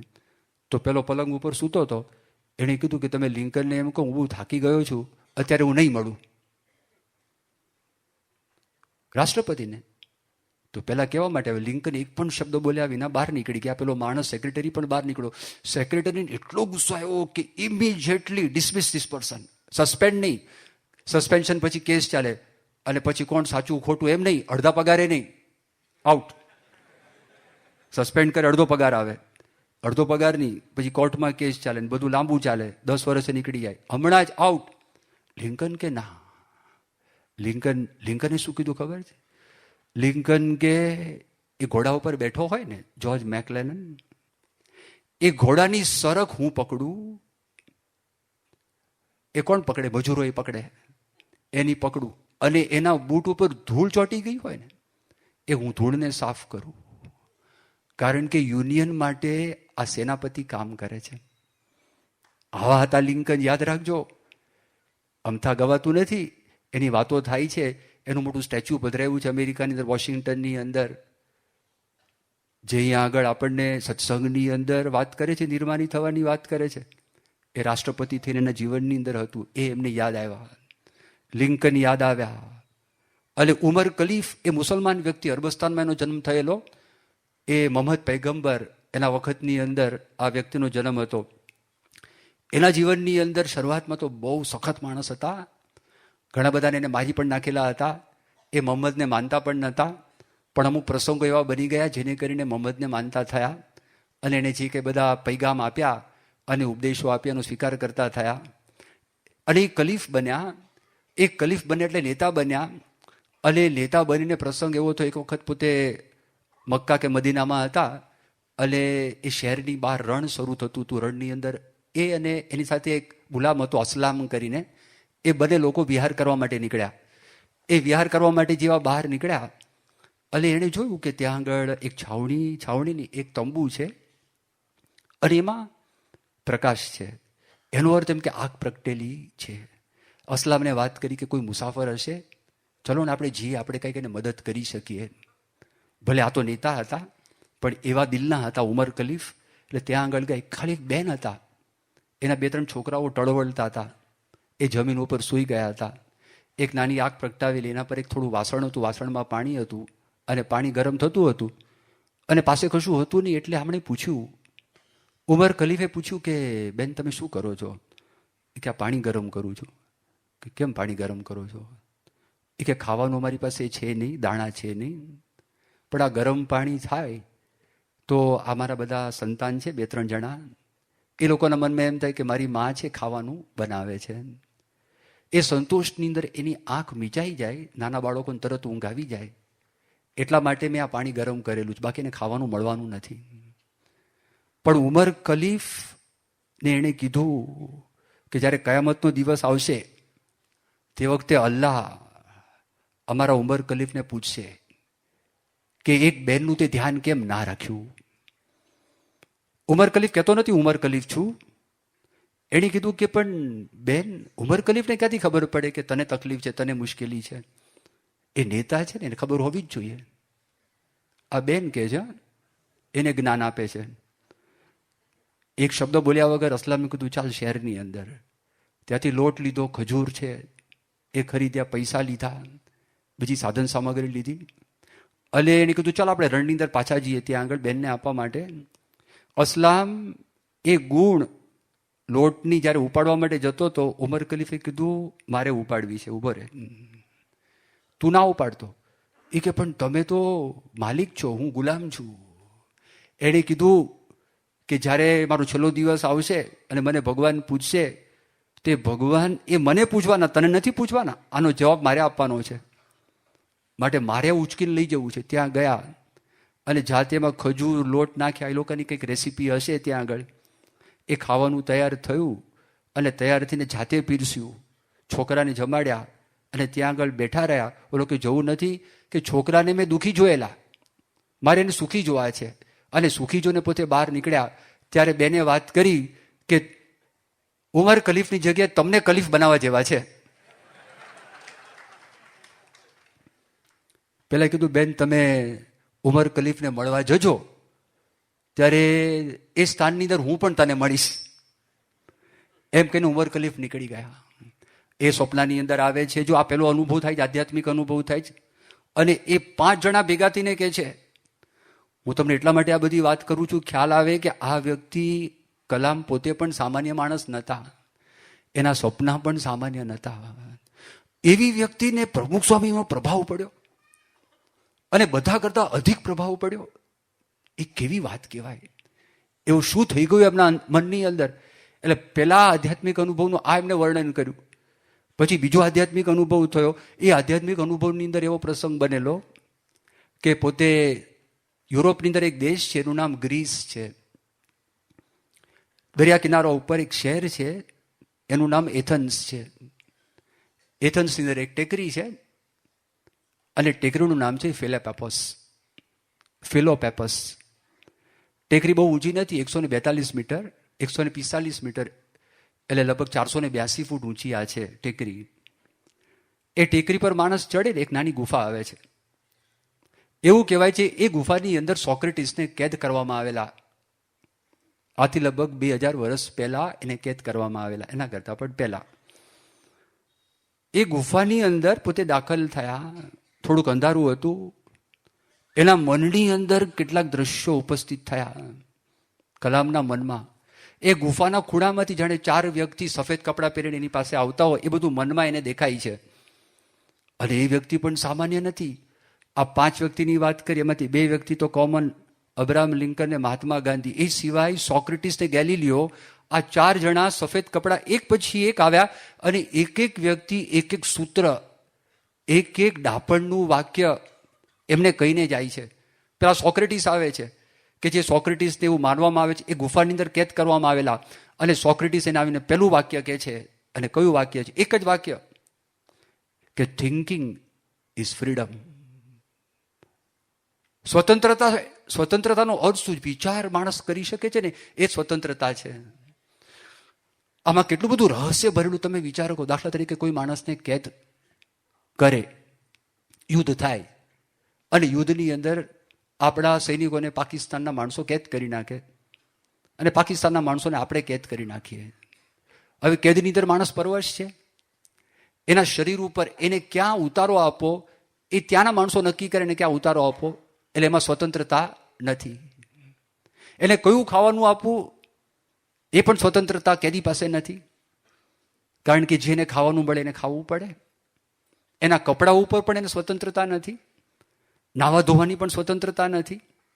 માની લો અત્યાચાર શરૂ થાય, એના શરીરને કદાચ એ મારે, એને પીડા આપે, એને ડામ આપે, ઇલેક્ટ્રિક શોક આપે, એ બધું એને કરે, પણ એક સ્વતંત્રતા કોઈ પણ છીનવી શકતું નથી. એ વિચાર કરવાની સ્વતંત્રતા છે.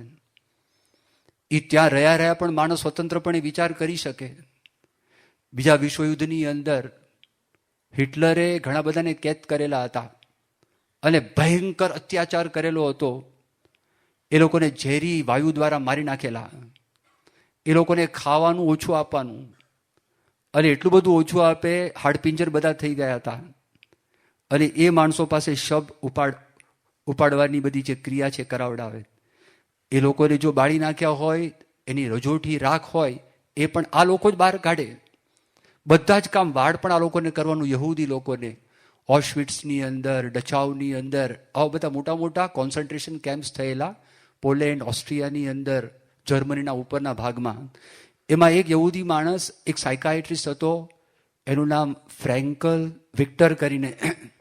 એ પોતે 9 મહિના 10 મહિના માટે બહુ અત્યાચાર એને સહન કર્યા, બધું જોયું. બહાર નીકળીને આખી જેને કે સાયકોલોજીની અંદર એને એક થિયરી આપી, જેમ ફ્રોઇડે થિયરી આપી, કાર્લ યુંગે એક થિયરી આપી. એવી રીતે એક ત્યાં આગળ વેરાયટીઝ ઓફ રિલિજિયસ એક્સપિરિયન્સીસ એક વિલિયમ જેમ્સ કરીને છે, એણે પણ એક થિયરી આપી. એમ એવી રીતે લોગો થેરાપી નામની એક થિયરી આ માણસે બહાર નીકળ્યા પછી આપી. પણ જ્યારે અત્યાચાર થઈ રહ્યો હતો, વિચાર કરો, એના પત્ની એને એમાં મારી નાખ્યા, એની મા એમાં મારી નાખ્યા, એના બંને ભાઈઓ એને મારી નાખ્યા.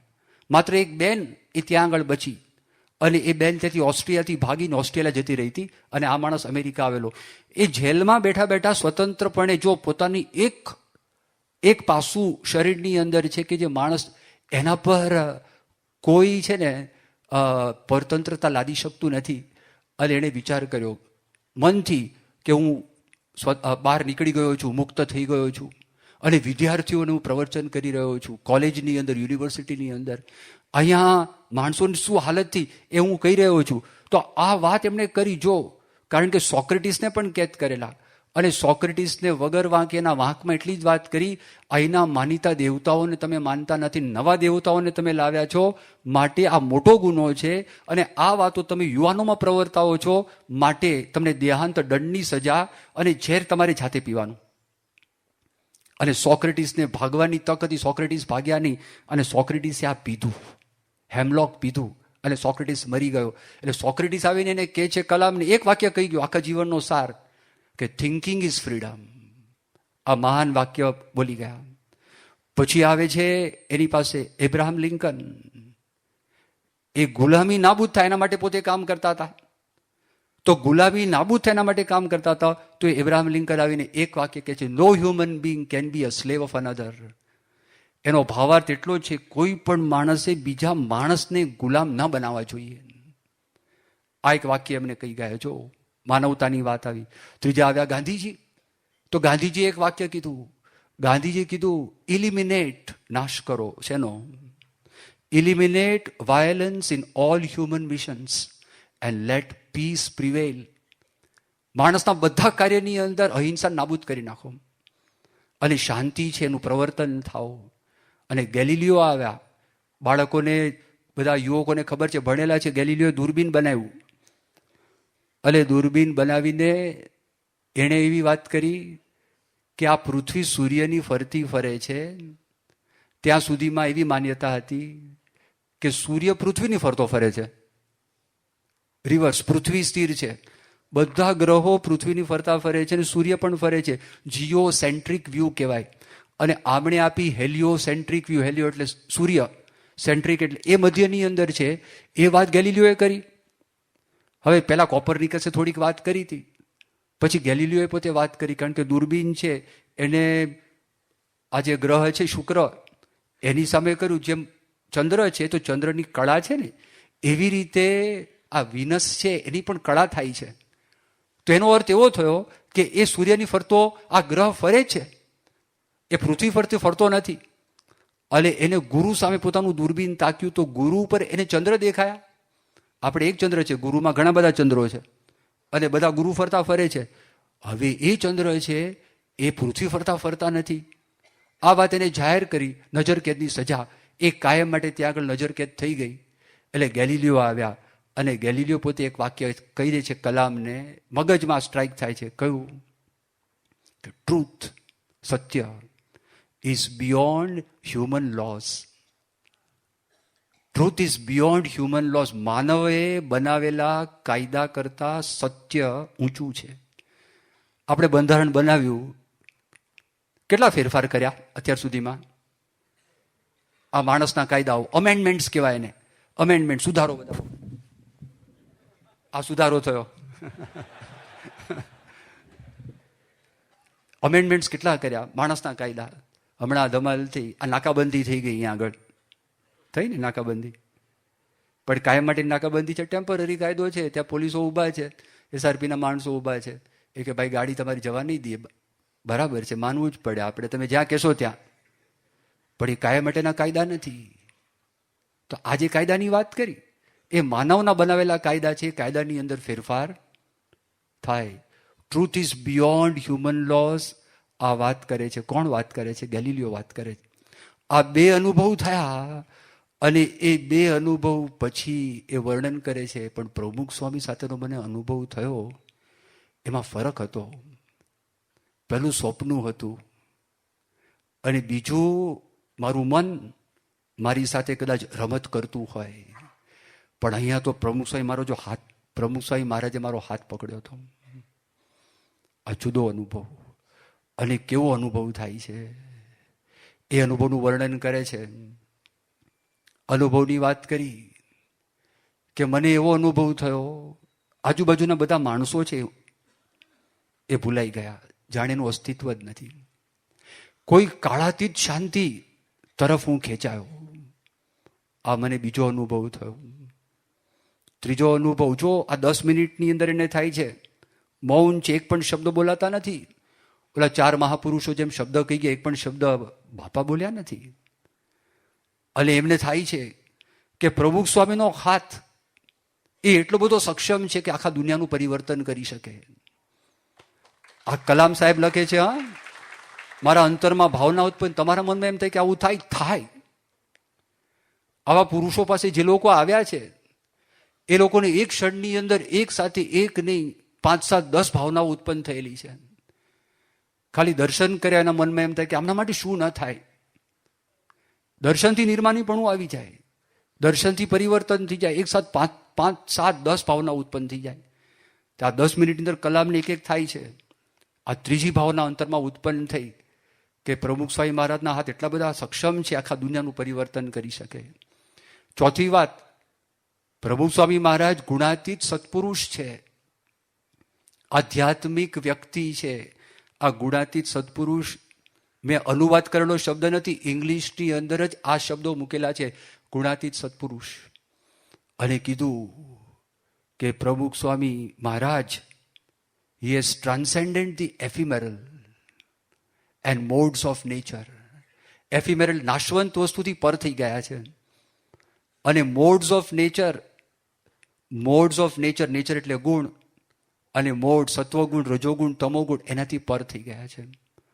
અને પાંચમી ભાવના મારા અંતરમાં ઉત્પન્ન થઈ કે પ્રમુખ સ્વામી મહારાજ મને કોઈ સંદેશો આપી રહ્યા છે અને એ સંદેશો કયો છે. એ સંદેશાનો મને ઝબકારો થયો મારા મગજની અંદર, અને સંદેશો એમાંથી મારામાં ટ્રાન્સફર થયો. અને સંદેશો એ હતો કે માનવ ઇતિહાસ છે એ બદલાવો જોઈએ, માનવની કથા બદલાવી જોઈએ. તો માનવનો ઇતિહાસ શું છે, માનવની કથા કઈ છે? તો એમાં લખે છે માનવનો ઇતિહાસ તે માનવની કથા છે, સુખ અને દુઃખ એ વચ્ચેનો સંઘર્ષ, યુદ્ધ અને શાંતિ વચ્ચેનો સંઘર્ષ. આ માનવ જાતનો ઇતિહાસ છે, માનવ જાતની વાર્તા છે. તો લખે છે ધીસ શુડ ચેન્જ. પ્રમુખ સ્વામી મહારાજનો દિવ્ય સંદેશો મને પ્રાપ્ત થઈ રહ્યો હતો. અને પ્રમુખ સ્વામી મહારાજની એ શાંત પકડની અંદર મને એક અવાજ સંભળાયો કે કલામ, તમે બધા માણસો પાસે જાઓ અને બધા માણસો પાસે જઈને તમે એક વાત કરો, અને એ વાત એ કરો કે આ સંઘર્ષથી તમારે પર થવું હોય, અને આ સંઘર્ષની લડાઈમાં તમારે જીત પ્રાપ્ત કરવી હોય, અને એ જીત પણ જો શાશ્વત જીત પ્રાપ્ત કરવી હોય તો તમારી દરેક પાસે એ શક્તિ છે, એ શક્તિ સદગુણોની શક્તિ છે. અને બીજી એક વાત કરો કે મનુષ્ય માત્રનો ધ્યેય કયો હોવો જોઈએ, એ પણ તમે દુનિયાના માણસોને જઈને કહો. અને ધ્યેય એ છે કે દુનિયાની અંદર સંપ થવો જોઈએ, એકતા થવી જોઈએ, સંવાદિતા થવી જોઈએ. અને આ ધ્યેય મનુષ્ય માત્રના બધા ધ્યેય કરતા આ ધ્યેય મહાન રહેશે. અને પછી આ પ્રમુખ સ્વામી મહારાજ થકી આટલું બધું 10 મિનિટમાં એમને પ્રાપ્ત થયું. અને પછી કલામ એક શંકા ઉત્પન્ન કરે છે કે તમારા મનમાં એમ થશે કે આ ગાંડા જેવી વાત કરે છે ને, હાલ ઘરમાં જ સમ થતો નથી, ઘરમાં સંઘર્ષ છે, દુનિયામાં સંઘર્ષ સંપૂર્ણપણે નાશ કરવાની વાતો થાય છે. આ તરંગી વિચાર છે, ખ્વાબી વિચાર છે, શેખ ચલીના વિચાર છે. આ બધા એવા વિચારો છે, યુટોપિયન આઈડિયા છે. અંગ્રેજીમાં આ શબ્દ મૂકેલો છે, એનો અર્થ આવો થાય તરંગી વિચાર. માણસના મનમાં એમ થયું તરંગ આવ્યો, આમ કરી નાખું, હું ઉડું આકાશની અંદર વિમાન વગર. એટલે વિમાન વગર કેમ ઉડવાના છો? પણ એ વિચાર તરંગી વિચાર કહેવાય, દિવા સ્વપ્ન કહેવાય, બિલ્ડિંગ કાસલ્સ ઇન ધ એર, આવું બધું. પણ કલામ કે છે જો ભગવાનનું માર્ગદર્શન લઈએ, જો પ્રમુખ સ્વામી જેવા પરાત્પર આત્મા એની મદદ લઈએ, અને જો વિશ્વની એકતા એનો આપણે જો સ્વીકાર કરીએ, અને જો ઉદાર મન રાખીએ, બધાને આપણે અપનાવીએ, તો અશક્ય શક્ય થઈ શકે એમ છે. આ કલામે વાત કરી, આ શક્યતા છે. અને એના પછી કલામ એ પોતે દ્રષ્ટાંત આપે છે. દ્રષ્ટાંત આપીને કલામ સમજાવે છે કે પ્રમુખ સ્વામી મહારાજે આ ઉદાહરણ પૂરું પાડેલું છે. પ્રમુખ સ્વામી મહારાજે વિશ્વ સમૃદ્ધિ ને વિશ્વ શાંતિ માટેનો બીજ મંત્ર આપ્યો છે, દરેકનો સ્વીકાર. જે ભગવાન સ્વામિનારાયણે વચનામૃતમાં વાત કરી, પ્રથમના 18ના વચનામૃતમાં ગમે તેવો કુપાત્ર માણસ હોય એને પણ વર્તમાન ધરાવીને સત્સંગમાં લેવો. શ્રીજી મહારાજે વચનામૃતમાં વાત કરી, ગમે તેવો કામી, ક્રોધી, લોભી, લંપટ જેવો જીવ હોય તો એ જીવ પણ જો આ પ્રકારની વાર્તા શ્રદ્ધા વિશ્વાસથી સાંભળે, તેનું મન નિર્વિષય બની જાય. આસ્તિક ભાવ પ્રીતિથી સાંભળે, એનું મન નિર્વિકલ્પ થઈ જાય. તો શ્રીજી મહારાજે બધી વાત કરી, બધાનો સમાવેશ કર્યો. ગમે તેવા તામસી કર્મ કર્યા હોય તો પણ છતીદેહ ભ્રમરૂપ થઈ જાય. એમ પ્રમુખ સ્વામી મહારાજની ઇન્ક્લુઝિવનેસ જે શબ્દો વાપર્યો, સર્વનો સ્વીકાર, આ સ્વામી પોતાના જીવન દ્વારા કરી બતાવ્યું, પ્રમુખ સ્વામી મહારાજે. અને એમણે એવો એક સમાજ તૈયાર કર્યો છે, અને એમણે ભારતનું ગૌરવ આફ્રિકા, યુરોપ, અમેરિકા, દૂર પૂર્વના દેશોમાં પ્રવર્તાવેલું છે. કેવી રીતે? પોતાના મંદિરો દ્વારા. કેવી રીતે? પોતાના સમર્પિત ભક્તો દ્વારા. કેવી રીતે? હજારો લાખોની સંખ્યાની અંદર ગુણાનુરાગીઓ છે, જેને કરીને ભારતની શાન, ભારતનું ગૌરવ આ બધા દેશોની અંદર પણ પ્રમુખ સ્વામી મહારાજે એનો વિકાસ કર્યો છે, પ્રવર્તાવ્યું છે. કારણ કે સ્વામીના જીવનમાં સંઘર્ષ મટી ગયા છે. એમણે વાત કરી, બહાર સંઘર્ષ દૂર કરવા હોય તો આંતરિક સંઘર્ષ દૂર થવા જોઈએ. પહેલા આપણા અંતરમાં સંઘર્ષ છે. આપણા અંતરમાં રામાયણ, મહાભારત આપણા અંતરમાં છે. બહાર ખાલી પુસ્તકોના રૂપમાં છે, સિરિયલના રૂપમાં છે, હજારો લાખો વર્ષો પહેલાં થઈ ગયા. એની આપણા અંતરમાં રોજ મહાભારત અને રામાયણ ચાલે છે. એ અંતરના સંઘર્ષ મટે તો બહાર સંઘર્ષ દૂર થાય. અને એવા માણસો જો વધે તો વિશ્વની અંદર શાંતિ થાય, શાંતિ સ્થપાય. તો કલામ કે છે અંતરનો સંઘર્ષ દૂર કેવી રીતે થાય, અંતરમાં સંવાદિતા કેવી રીતે આવે. તો પહેલી વાત કરે છે અંતરદ્રષ્ટિ, બીજી વાત કરે છે માન છોડવું પડે, ત્રીજી વાત કરે છે અંતરમાં ભગવાન રહ્યા છે એનો સ્વીકાર, એ ભગવાનને સંપૂર્ણપણે ઓળખવા અને ભગવાનમાં સંપૂર્ણપણે જોડાવવું. આવો સમાજ પ્રમુખ સ્વામી મહારાજે તૈયાર કર્યો છે. પોતાની સંસ્કૃતિના મૂલ્યો જાળવી અને આ સમાજ જીવે છે. આ વાત એમણે કરી. આગળ પ્રસ્તાવનાની અંદર પોતે એક વર્ણન કરે છે, અને વર્ણનમાં એ વાત કરી કે આ લોકોના મંદિરને અક્ષરધામો કેવા છે, આ લોકોના સંતો કેવા છે. સંતોનો મહિમા પણ અંદર આવ્યો, સ્વામિનારાયણના મંદિરોનો મહિમા આવ્યો, અક્ષરધામનો મહિમા આવ્યો. એ વર્ણન કરે છે કે આના મંદિરોને ધામો કેવા છે, શાંતિના ધામો છે, આશાના કિરણો છે, સદાચારી અને ગુણિયલ જીવનના સ્થાનો છે. એ સ્થાનનો જે લાભ લે છે એ માણસોને કેવો લાભ થાય છે, તો એનું વર્ણન કરે છે. એ લોકો સેવાના પાઠ શીખે છે. પોતાના સ્વરૂપનું સાચું જ્ઞાન એ વ્યક્તિને થાય છે. જો ત્યાં મંદિરો અને અક્ષરધામમાં જાય તો પોતાના સ્વરૂપનું એને જ્ઞાન થાય છે અને સ્વસ્થ માનવ બને છે. સ્વસ્થ એટલે તંદુરસ્ત, મન દુરસ્ત, આત્માથી પણ દુરસ્ત, હોલસમ હ્યુમન બિંગ્સ ત્યાં આગળ તૈયાર થાય છે એનું વર્ણન કરે છે. અને એ મંદિરમાં જવાથી, અક્ષરધામમાં જવાથી જે માણસો ખાડામાં પડી ગયા છે, તળિયા વગરનો ઊંડો ખાડો છે, અને એ ખાડો જ અનહદ ભોગ વિલાસનો ખાડો છે, એમાંથી લોકો બહાર નીકળે છે. અને વધતી જતી સંખ્યાની અંદર ખાસ કરીને વિકસિત દેશોમાં આ સંતોનું કાઉન્સેલિંગ લેવા માટે, સંતોનું માર્ગદર્શન લેવા માટે વધતી સંખ્યામાં લોકો આવે છે. એમને શું મળે છે?